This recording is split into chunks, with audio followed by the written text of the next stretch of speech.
Hello बच्चों, कैसे हैं आप लोग। आज के लेक्चर में बात करेंगे property of inequality of the side and angle of a triangle. तो देखो इस थ्योरम में क्या दे रखा है। If if two side of the triangle are unequal, ठीक है, then angle opposite to greater side is greater than angle opposite to smaller side. इसका मतलब ये दे रखा है, हम डायग्राम से समझते हैं स्टूडेंट। सपोज करो हमारे पास ये ट्रायंगल दे रखा है, सपोज करो ये, ठीक है, हमारे पास ट्रायंगल दे रखा है ए बी सी। पहले रफली समझने की कोशिश करते हैं, इसके बाद हम प्रूफ कर लेते हैं, सिस्टमैटिक वे में लिख लेंगे। अब यहाँ पर देखो दे रखा है, देखो ये साइड क्या है, दे रखा है, देखो ए सी ग्रेटर देन हमारे पास ए बी दे रखा है, ठीक है। हमें ये हमारे पास इंफॉर्मेशन गिवन है स्टूडेंट, क्लियर है। If A C greater than A B है, देन ए सी के जस्ट अपोजिट एंगल क्या होगा स्टूडेंट, एंगल बी होगा। एंगल तो बी जो होगा ग्रेटर देन एंगल सी हो जाएगा। इतनी बात समझ में आ रही है स्टूडेंट। मतलब देखो ये सी हो जाएगा, ये हमें प्रूव करना है स्टूडेंट, क्लियर है। तो देखो इसके लिए हमें क्या काम करना होगा, पहले रफली हम सॉल्व कर लेते हैं, इसके बाद हम एक सिस्टमैटिक वे में लिख के कर लेंगे। तो देखो स्टूडेंट, इसके प्रूफ के लिए हमें क्या काम करना होगा, एक हमें कंस्ट्रक्शन करना होगा, join this one P point पे ज्वाइन का, और this one equal to this one. हमें ऐसे कंस्ट्रक्ट करना होगा जिससे ये क्या हो, आपस में इक्वल हो। तो मतलब हमें क्या है, triangle A B P is an isosceles triangle होगा, इज एन आइसोसेलेस ट्रायंगल। तो हम कह सकते हैं ए बी जो होगा इक्वल टू क्या होगा, बीपी होगा, एपी होगा, ठीक है। क्योंकि आइसोसेलेस ट्रायंगल की प्रॉपर्टी होती है कि अपोजिट साइड आपस में क्या होते हैं, इक्वल होते हैं। तब यहाँ पर ध्यान दो student, angle 2 equal to angle 1 हो जाएगा, एंगल 2 इक्वल टू एंगल 1 हो जाएगा। क्यों, क्योंकि आइसोसेलेस ट्रायंगल थ्योरम से कह सकते हैं। अब यहाँ पर ध्यान दो स्टूडेंट, तो एंगल जो 2 है, angle 2 is an exterior angle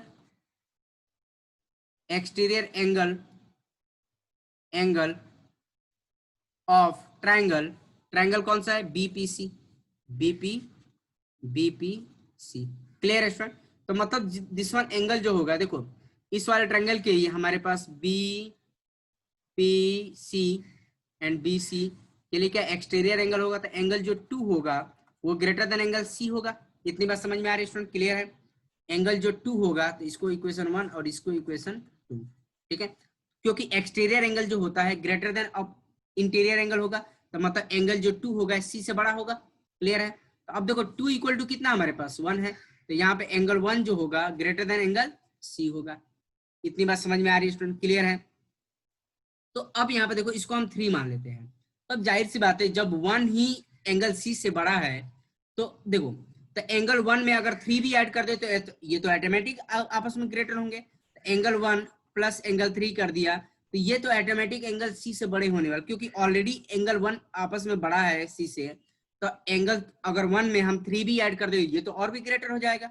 angle 1 plus 3 कितना है, एंगल बी है, बी ग्रेटर देन सी हो जाएगा। तो देखो यही तो हमें प्रूव करना था, टू प्रूव दैट, ठीक है स्टूडेंट, क्लियर है। इतनी बात समझ में आई। तो देखो अब सिस्टमेटिक वे में इसको लिख लेते हैं कैसे। आपको पेपर में देखो, ऐसे आप पेपर में नहीं सॉल्व करेंगे, मैंने समझा दिया है, लेकिन आप पेपर में एक सिस्टमेटिक वे में लिखेंगे जिससे आपको नंबर मिलेगा। तो देखो स्टूडेंट, सिस्टमेटिक वे में इसको सॉल्व कर लेते हैं। तो देखो बच्चों, मैंने लिख दिया, देखो एक ट्रायंगल हमने बना लिया, एक्स वाई जेड क्या है, हमने कंसीडर कर लिया triangle in X Y Z. Side X Z जो है, ठीक है, साइड एक्स जेड हमें क्या बताना है, जो एक्स जेड साइड है वो ग्रेटर देन क्या है, साइड एक्स वाई, ठीक है। ये हमारे पास गिवन है।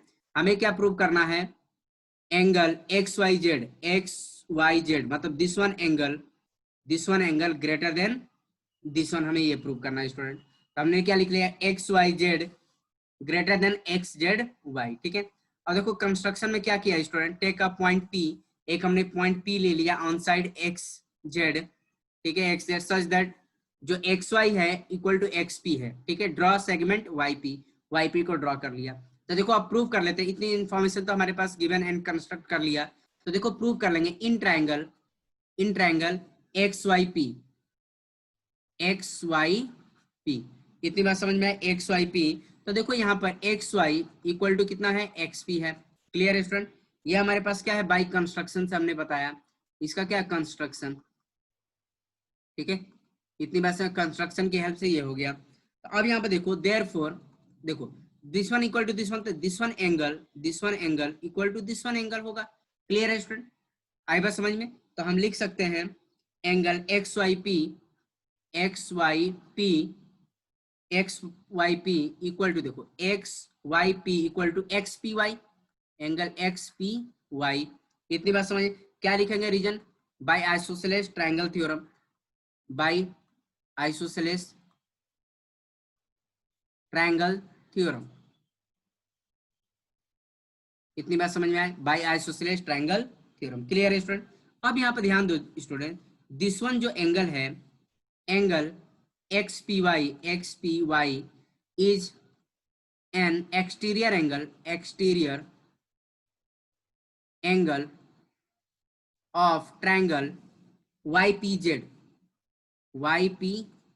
इतनी बात समझ में? वाई पी जेड का क्या है? ये एक्सटीरियर एंगल है। तो देखो स्टूडेंट, यहाँ पर जो होगा angle angle X P Y, एंग therefore angle X P Y greater than this one. देखो दिस वन एंगल जो होगा इससे बड़ा होगा, ग्रेटर देन होगा, ठीक है। X P Y greater than angle Y Z P की क्या होगा? ग्रेटर होगा वाई जेड पी। क्लियर है स्टूडेंट? इतनी बात समझ में आ रही है? ठीक है। एक्सटीरियर एंगल थ्योरम, इसका रीजन क्या लिख देंगे? Exterior angle theorem, exterior angle theorem. इतनी बात समझ में आई? क्योंकि एक्सटीरियर एंगल जो दिस वन एंगल होगा इससे बड़ा होगा, और ये एंगल जो है एंगल 1 और 2 आपस में इक्वल है, तो 2 के जगह पर क्या लिख सकते हैं? 1 लिख सकते हैं। और 2 क्या है हमारे पास? देखो तो एक्स पी वाई के जगह पर क्या लिख सकते हैं? X Y. देखो क्योंकि देखो एक्स पी वाई और एक्स वाई पी आपस में इक्वल है, तो एक्स पी वाई के जगह पर हम क्या लिख सकते हैं? Therefore X Y P greater than क्या होगा? वाई जेड पी होगा। इतनी बात समझ में आ रही है स्टूडेंट? क्लियर है? फ्रॉम, इसको हम लिख देंगे, इसको हम अगर इक्वेशन 1 बना रहे तो क्या लिख देंगे? From equation 1, from equation 1। इतनी बात समझ में आ रही है स्टूडेंट? इसको हटा लेते हैं इक्वेशन, ये 1 एंगल 1 और एंगल 2 हटा लेते हैं, इसको ज्वाइन कर लेते हैं स्टूडेंट, ठीक है। अब यहाँ पर देखो ध्यान से, अब यहाँ पर देखो स्टूडेंट, यहाँ पर इसका मतलब देखो ये तो हमारे पास आ गया। अब यहाँ पर देखो दिस वन, अगर मान लो इस वाले में हम ये वाला एंगल ऐड कर लेते हैं, ये वाला एंगल ऐड कर लेते हैं, तो पूरा एंगल वाई मिल जाएगा। क्लियर है स्टूडेंट? एंगल वाई मिल जाएगा। तो देखो इसमें हम क्या ऐड करेंगे? एक्स वाई पी में कौन सा एंगल ऐड करेंगे? दिस वन एंगल ऐड करेंगे। क्या ऐड करेंगे? एंगल पी वाई जेड, ठीक है। तो ये देखो, ये तो ऑटोमेटिक इससे बड़ा है, इसमें कुछ भी अगर ऐड करेंगे तो वो ऑलरेडी ग्रेटर तो होगा ही होगा, मतलब इसको ऐसे लिख लेंगे, ठीक है। अब देखो this one angle plus this one angle क्या देगा? देखो this one angle plus this one angle क्या मिलेगा? एक्स वाई जेड मिलेगा, एंगल एक्स वाई जेड मिल जाएगा, greater than angle Y Z P हो जाएगा। इतनी बात समझ में आ रही है स्टूडेंट? क्लियर है? तो हमारा X Y Z greater than P Z Y हो गया। तो हम लिख सकते हैं फाइनली वाई जेड पी लिखा है, तो फाइनली हम लिख सकते हैं therefore X Y Z greater than, अब देखो पी, देखो वाई जेड पी को हम एक्स जेड पी लिख सकते हैं, एक्स जेड पी। क्लियर है स्टूडेंट? बड़ा वाला एंगल लिख सकते हैं, ठीक है। अब यहाँ पे देखो greater than angle x Z P, यही तो हमें प्रूव करना था स्टूडेंट। क्लियर है? आई बात समझ में? आई थिंक सब बच्चों को समझ में आया। एक्स जेड, देखो X Y Z greater than X, और ये जेड वाई होगा, यहाँ पर वाई होगा स्टूडेंट, एक्स जेड वाई, ठीक है। मतलब दिस वन एंगल जो होगा वो ग्रेटर देन जेड होगा। क्लियर है स्टूडेंट? इतनी बात समझ में? अब देखो नेक्स्ट हम थ्योरम के बारे में बात कर लेते हैं स्टूडेंट। तो देखो थ्योरम ये है, ये दे रखा है sum of any two side of the triangle is greater than third side. इसका मतलब ये है, अगर मान लो हमारे पास कोई ट्रायंगल गिवन है, सपोज करो हमारे पास गिवन ट्रायंगल है, एक हमारे पास ये ट्रायंगल है, ठीक है, ये दे रखा है ए बी सी, ये हमारे पास गिवन ट्रायंगल है। तो गिवन में क्या लिख लेंगे? गिवन में triangle A B C is any triangle A B C is any triangle, कोई भी ट्रायंगल हो सकता है, एनी ट्रायंगल, ठीक है। यहाँ पर ट्रायंगल लिख लेते हैं। कोई भी हमारे पास ट्रायंगल गिवन है तो हमें टू प्रूव क्या करना है स्टूडेंट, टू प्रूव दैट किसी भी दो साइड का सम थर्ड के इक्वल होगा। मतलब इसमें तीन कंडीशन आ गई। देखो पहला जो होगा A B plus B C क्या होगा, ग्रेटर देन ए सी होगा। क्लियर है, पहला ये भी प्रूव कर सकते हैं। सेकंड, कोई भी दो साइड का सम बी सी प्लस, देखो B C plus A C वो किसके ग्रेटर देन होगा, ए बी के ग्रेटर होगा। एंड थर्ड कंडीशन क्या प्रूव कर सकते हैं student, A C plus A B वो किसके ग्रेटर होगा, बी सी के ग्रेटर होगा। क्लियर है स्टूडेंट, ये हमें प्रूव करना है। इतनी बात समझ में आ रही है? तो देखो बच्चों कैसे प्रूव करेंगे।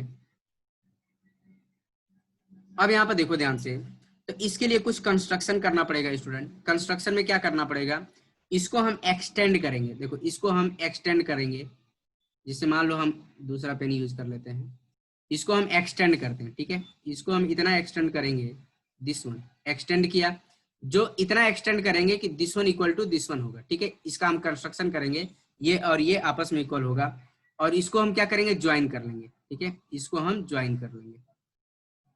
इतनी बात समझ में आ रही है? और इसका नाम दे देंगे हम डी। ठीक है, ये डी। ठीक है, तो कंस्ट्रक्शन में क्या लिख लेंगे स्टूडेंट, यहाँ पर कंस्ट्रक्शन लिख लेते हैं।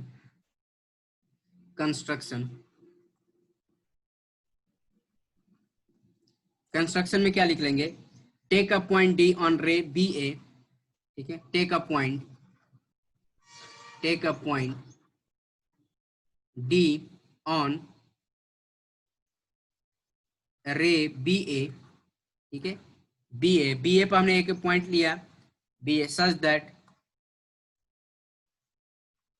दैट जिसमें क्या होगा, एडी इक्वल टू क्या हो जाएगा स्टूडेंट, एडी इक्वल टू ए सी हो जाएगा। ठीक है, इतनी बात समझ में आ रही है स्टूडेंट, कंस्ट्रक्ट कर लिया हमने। क्लियर है स्टूडेंट, इतनी बात समझ में आ रही है? तो अब यहाँ पे देखो इसका प्रूफ कर लेते हैं स्टूडेंट। ठीक है, प्रूफ कर लेते हैं। देखो प्रूफ, अब इन ट्रायंगल एडीसी में देखो, इन ट्रायंगल एडीसी में देखो, अब यहाँ पे देखो एडी इक्वल टू क्या है, एडी इक्वल टू ए सी है। ये कैसे हमने लिखा, बाई कंस्ट्रक्शन, बाई कंस्ट्रक्शन। ठीक है, इतनी बात समझ, बाई कंस्ट्रक्शन से हमने कर दिया। तो देखो यहाँ पर, तो इसकी हेल्प से हमारे जो ये एंगल होंगे, this one angle equal to this one होगा बाई आइसोसेलेस ट्रायंगल थ्योरम। ये एंगल और ये एंगल आपस में इक्वल होंगे स्टूडेंट। इस एंगल को क्या लिख सकते हैं, जो ए सी डी एंगल होगा, therefore angle A C D equal to angle क्या होगा, ए डी सी हो जाएगा, ए डी सी हो जाएगा। इसका रीजन क्या लिखेंगे student, by isosceles triangle theorem. क्या लिखेंगे, बाई आइसोसेलेस ट्रायंगल थ्योरम। इतनी बात समझ में आ रही है स्टूडेंट, क्लियर है? अब यहाँ पर ध्यान दीजिए, जैसे मतलब दिस वन एंगल, ठीक है, और दिस वन एंगल इक्वल है, तो अगर मान लो हम इस वाले एंगल में ये वाला अगर एंगल ऐड कर दिया, ठीक है, तो देखो ये ऑटोमेटिक पहले से इक्वल थे, ये दोनों एंगल आपस में इक्वल थे, तो इस वाले एंगल में ये दोनों ऐड कर दिया, मतलब ये वाला इस वाले एंगल में ये पूरा ऐड कर दिया। तो देखो यहाँ पर एंगल ए सी डी में हमने क्या ऐड कर दिया, ए सी बी ऐड कर दिया, angle A C B add कर दिया, मतलब ये वाला एंगल ऐड कर दिया। तो क्या मिल जाएगा, तो ये देखो ये आपस में इक्वल थे, दोनों एंगल इक्वल थे, तो जाहिर सी बात है इसमें अगर हम ये वाला एंगल ऐड करेंगे तो ये इससे ग्रेटर होगा, ए डी सी से ग्रेटर हो जाएगा। इतनी बात समझ में आ रही है स्टूडेंट, क्लियर है? तो अब यहाँ पे देखो स्टूडेंट, अब यहाँ पे ध्यान दीजिएगा, तो ये क्या हो जाएगा, देखो ए सी डी और ए सी बी क्या देगा हमें, ए सी डी और ए सी बी कितना देगा, बी सी डी देगा, एंगल बी सी डी देगा। क्लियर है student, B C D greater than A D C होगा। इतनी बात समझ में आ रही है स्टूडेंट, क्लियर है?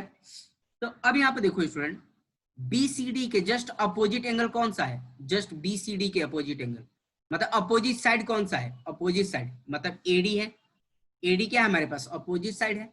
बी सी डी के जस्ट अपोजिट साइड क्या है, एडी है, ये बी डी है ग्रेटर देन, और एडीसी एंगल एडीसी के जस्ट अपोजिट साइड क्या है, बीसी है, बीसी है। इतनी बात समझ में आ रही है स्टूडेंट, क्लियर है? ठीक है, अब यहाँ पर रीजन क्या लिख देंगे, यहाँ पर रीजन क्या लिख देंगे, side opposite side opposite to greater angle is greater, ठीक है। The side opposite to greater side opposite to greater angle is greater. इतनी बात समझ में आ रही स्टूडेंट? क्लियर है? आई थिंक सब बच्चों को समझ में आ गया। तो अब यहाँ पर देखो स्टूडेंट, बीडी को हम क्या लिख सकते हैं, ध्यान दो, बीडी को क्या लिख सकते हैं। यहाँ पर मैं थोड़ा सा इसको हटा देता हूँ मैं, ठीक है। अब देखो बीडी को क्या लिखा जा सकता है, B A plus A D, ठीक है, ग्रेटर देन बी सी, ठीक है, B A plus A D. Clear है स्टूडेंट? इतनी बात समझ में आ रही है? और देखो एडी और ए सी आपस में इक्वल है, एडी और ए सी, देखो यहाँ पर एडी और ए सी आपस में इक्वल है, तो एडी के जगह पर हम क्या यूज कर सकते हैं, ए सी यूज कर सकते हैं। तो B A plus A C greater than B C, हो गया proof student. Sum of two side greater than third side, ठीक है। यहाँ पे देखो बी ए प्लस ए सी, देखो B A plus A C greater than B सी, देखो ये थर्ड वाला हो गया प्रूफ। क्लियर है? तो कोई भी दो साइड का सम थर्ड साइड के ग्रेटर देन हो सकता है। तो सिमिलरली हम लिख सकते हैं, सिमिलरली देखो यहाँ पर सिमिलरली हम प्रूव कर सकते हैं, सिमिलरली, ठीक है। एक तो प्रूव कर दिया similarly, B C plus A C greater than A B and A B plus B C greater than A C, ठीक है। जैसे हमने ये प्रूव किया वैसे ये भी प्रूव कर सकते हैं। Clear student? तो इसे हमने ये देखा, किसी भी ट्रायंगल में दो साइड का सम तीसरे से ग्रेटर होता है। क्लियर है स्टूडेंट? किसी भी दो साइड का सम तीसरे से ग्रेटर होगा।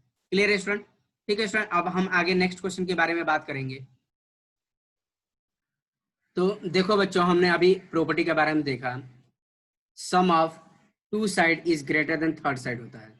तो उससे देखो, तो यहाँ पे एक और प्रॉपर्टी होती है स्टूडेंट, जिससे मतलब अभी हमने देखा, ध्यान से देखो आप, यहाँ पर मैं लिख देता हूं मैं, जिसे हमने अभी देखा ए बी सी है, तो any sum of two any side greater than third side होता है, जिससे मतलब A B plus B C क्या होगा, ग्रेटर देन ए सी होगा।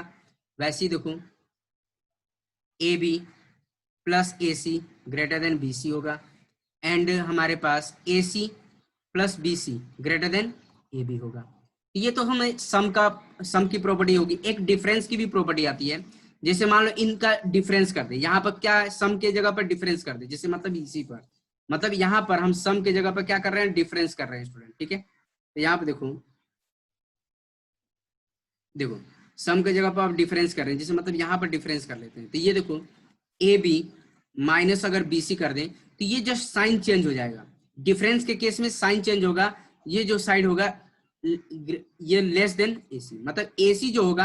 अब यहाँ पर क्या है, इन दोनों का सम इससे बड़ा था, लेकिन डिफरेंस करने के बाद क्या होना चाहिए, ये साइन बड़ा हो जाएगा, मतलब ये वाली वैल्यू बड़ी हो जाएगी, बिग वैल्यू हो जाएगी, ठीक है। इस केस में क्या था, ये वाली बिग वैल्यू थी, बिग था, और ये स्मॉल वैल्यू थी। और इस केस में क्या होगा, अगर मान लो डिफरेंस करते हैं तो ये वाली बिग हो जाएगी। Clear student? तो difference of any two side, sum any two side is less than third side. Clear student? यहाँ पर भी अगर देखो साइन चेंज कर देते क्या आ जाएगा, A B minus A C, वो लेस देन क्या हो जाएगा, बी सी हो जाएगा। Clear student? इतनी बात समझ में आ रही है? तो डिफरेंस के केस में लेस हो जाता है, ठीक है। तो देखो ए सी प्लस, सॉरी यहाँ पर माइनस रखेंगे, बी सी लेस देन हमारा क्या हो जाएगा, ए बी हो जाएगा। बस ये जो साइन होगा चेंज हो जाएगा। तो यहाँ पे यही केस करना है स्टूडेंट, क्योंकि यहाँ पर सम के केस में हमें नहीं देखना। देखो सम अगर करेंगे तो देखो यहाँ पे दे रखा है if two side of the triangle, एक साइड हमारे पास 5 दे रखा है, दूसरा, तो दोनों का अगर हम सम करते हैं, तो अगर हम सम करते हैं तो क्या आएगा, देखो अगर मान लो हमारे पास एक साइड हमारे पास सपोज करो ये दे रखा है 5 दे रखा है, एंड दूसरा दे रखा 1.5 दे रखा है, तो दोनों का सम करते हैं तो कितना आएगा हमारे पास 1.5, तो ये 5 एंड 6.5 आ जाएगा। Clear student? इतनी बात समझ में आती है? यहाँ पर कोई ऑप्शन मैच नहीं हो रहा है, ठीक है। तो इसका मतलब ये है कि इसका डिफरेंस का केस पूछ रहा है। अगर हमें डिफरेंस क्या बोल रखा है, length of third side can not be, length of third side can not be होना चाहिए। इसका मतलब इन दोनों का डिफरेंस देखो डिफरेंस क्या होना चाहिए, देखो 5 माइनस 1.5, ठीक है, इतनी बात समझ। इसमें से इसको माइनस करोगे तो यह 5 और ये क्या होना चाहिए 4 3, तो 3.5 से मतलब छोटी वैल्यू नहीं आनी चाहिए। ठीक है, ये भी देखो, ये भी ग्रेटर है 3.5 से, ये भी ग्रेटर है 3.5 से, ये भी ग्रेटर है 3.5 से। इसका मतलब ये वाली वैल्यू नहीं होनी चाहिए, ये लेंथ ऑफ साइड होना ही नहीं चाहिए। आए बस समझ में, क्या होना चाहिए 3.5 से बड़ी वैल्यू ही होनी चाहिए। तो हमारा ऑप्शन कौन सा करेक्ट है स्टूडेंट, हमारा डी ऑप्शन करेक्ट है। क्लियर है स्टूडेंट, इतनी बात समझ में आई? आई थिंक सब बच्चों को समझ में आ गया। अब देखो नेक्स्ट क्वेश्चन के बारे में बात कर लेते हैं स्टूडेंट। यहाँ पे दे रखा है in triangle P Q R. देखो पहले ट्रायंगल बना लेते हैं, एक पी क्यू आर ट्रायंगल बना लेंगे। सपोज करो हमारे पास ये ट्रायंगल है P Q R, P Q R. ठीक है, अब कंडीशन क्या दे रखा है स्टूडेंट, एंगल जो आर है वो ग्रेटर देन, क्या दे रखा है, angle are greater than angle Q होगा। तो देखो एंगल आर के जस्ट अपोजिट साइड क्या होगा, एंगल आर के जस्ट अपोजिट साइड देखो क्या होगा, पी क्यू। पी क्यू जो होगा ग्रेटर देन, और एंगल क्यू के जस्ट अपोजिट साइड क्या होगा, दिस वन पी आर। तो देखो पी आर, तो यहाँ पे देखो, यहाँ पे लिख सकते हैं, देखो P Q greater than P R. देखो यहाँ पे दिख रहा है कोई, तो बी ऑप्शन करेक्ट है स्टूडेंट। क्लियर है, पी क्यू जो होगा ग्रेटर देन पी आर होगा। अगर मान लो यही जो होता हमारा, अगर मान लो यहीं पर क्यू ग्रेटर देन पी होता, सपोज करो क्यू ग्रेटर देन पी होता, ठीक है, ग्रेटर देन पी होता है, तो इस केस में क्या होता है स्टूडेंट, देखो ध्यान से, तो क्यू के जस्ट अपोजिट साइड क्या है, क्यू के जस्ट अपोजिट साइड पी होगा, पी मतलब पी आर। देखो क्यू के जस्ट अपोजिट साइड क्या होगा, पी आर, और पी के जस्ट अपोजिट साइड क्या होता है स्टूडेंट, क्यू आर। तो ये केस आ जाता, ठीक है, P R greater then Q R हो जाता। इतनी बात समझ में आ रही है स्टूडेंट? क्लियर है, आई थिंक सब बच्चों को समझ में आ गया कैसे सॉल्व करना है। अब देखो नेक्स्ट क्वेश्चन के बारे में बात कर लेते हैं स्टूडेंट, और इसका रीजन भी लिख सकते हैं स्टूडेंट। इसका रीजन क्या लिखेंगे, side opposite to greater angle are greater. ठीक है, इसका रीजन क्या लिख देंगे यहाँ पर साइड में, side opposite to greater angle are greater. ठीक है, ये हम रीजन लिख देते हैं यहाँ पर। क्लियर है स्टूडेंट, इतनी बात समझ में आई? अब देखो नेक्स्ट क्वेश्चन के बारे में बात करते हैं। ये आपका थर्ड क्वेश्चन है स्टूडेंट। ये दे रखा है ट्रायंगल टी पी क्यू दे रखा है, टी पी क्यू। तो देखो यहाँ पे एक ट्रायंगल बना लेंगे, तो ये थोड़ा सा 95 से बड़ा है, टी पी क्यू। सपोज करो ये हमारे पास एंगल बना लिया टी पी क्यू, तो टी पी क्यू, पी हमारे पास ये होगा क्योंकि 90 से बड़ा है, ये हमारा पी हो गया। टी कितना हमारे पास, ये हमारे पास 65 हो गया, ये 90 हो गया स्टूडेंट। क्लियर है, और यहाँ पे देखो टी पी क्यू, ये हमारा क्यू हो गया। तो पहले हम क्या करेंगे, क्यू एंगल फाइंड आउट कर लेंगे। तो एंगल सम प्रॉपर्टी से देखो in triangle T P Q क्या करेंगे, angle T plus angle Q plus angle P. Clear है स्टूडेंट, इक्वल टू क्या होगा 180 degree. Angle sum property of triangle, angle sum property of triangle का concept use कर लेंगे। तो हमारे पास टी कितना है स्टूडेंट, 65 है। ठीक है, एंगल क्यू हमें फाइंड आउट करना है, एंगल पी कितना है 90, सॉरी एंगल पी कितना है 95 है स्टूडेंट, 95 है यहाँ पर, 95 है, ये 95 है स्टूडेंट, इक्वल टू 180 डिग्री। तो यहाँ पे क्या हो जाएगा स्टूडेंट, इसको सम कर लेंगे, तो हम ये ऐड कर लेंगे। देखो 65 एंड 95 कितना हो जाएगा आपका, ये आपका 10 और ये 9 और 6 15 और 16 हो जाएगा। तो मतलब इन दोनों का अगर हम सम करते हैं स्टूडेंट, इन दोनों का सम करते हैं तो 160 plus angle Q equal to 180 degree. तो एंगल क्यू जो होगा हमारा 180 माइनस 160, तो फाइनली हमारा क्यू कितना मिला, 20 डिग्री मिला। क्लियर है स्टूडेंट, इतनी बात समझ में आ रही? तो एंगल क्यू कितना आ रहा है हमारे पास, 20 डिग्री आ रहा है। इतनी बात समझ में आ रही है स्टूडेंट? क्लियर है, अब यहाँ पे देखो ध्यान से, अब क्या काम करेंगे, हमें ये रिलेशन बताना है कौन सा इक्वल। तो अब यहाँ पे देखो ग्रेटर साइड, देखो दिस वन, देखो एंगल, देखो एंगल पी क्या होगा, angle P greater than angle T होगा, और एंगल टी जो होगा ग्रेटर देन एंगल क्यू होगा। इतनी बात समझ में आ रही है स्टूडेंट? ठीक है, तो देखो एंगल पी सबसे बड़ा एंगल है, फिर एंगल टी है, एंगल क्यू है। तो देखो एंगल पी के जस्ट अपोजिट साइड क्या होगा, टी की होगा। इतनी बात समझ में आ रही है स्टूडेंट? क्लियर है, एंगल टी के जस्ट अपोजिट साइड क्या होगा, पी की होगा स्टूडेंट, पी क्यू।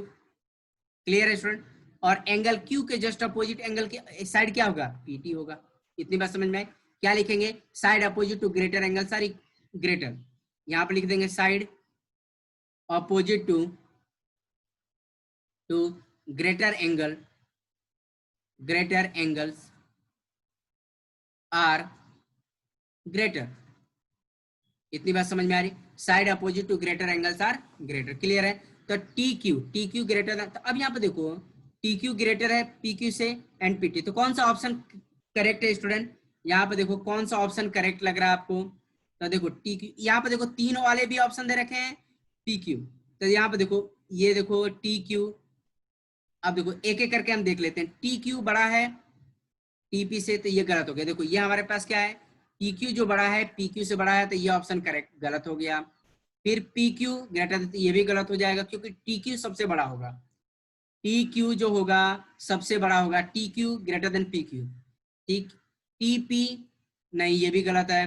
तो हमारा देखो बी ऑप्शन करेक्ट है स्टूडेंट, बी ऑप्शन करेक्ट है। देखो टी क्यू जो है पी क्यू से बड़ा है, मतलब दो ही रिलेट कर लिया, कोई दिक्कत नहीं, दो से ही हम बता सकते हैं। तो इसमें देखो टी क्यू जो है पी क्यू से बड़ा है, सब गलत है। यहाँ पर बी ऑप्शन करेक्ट है स्टूडेंट। क्लियर है? आई बात समझ में? अब देखो नेक्स्ट क्वेश्चन के बारे में बात कर लेते हैं स्टूडेंट।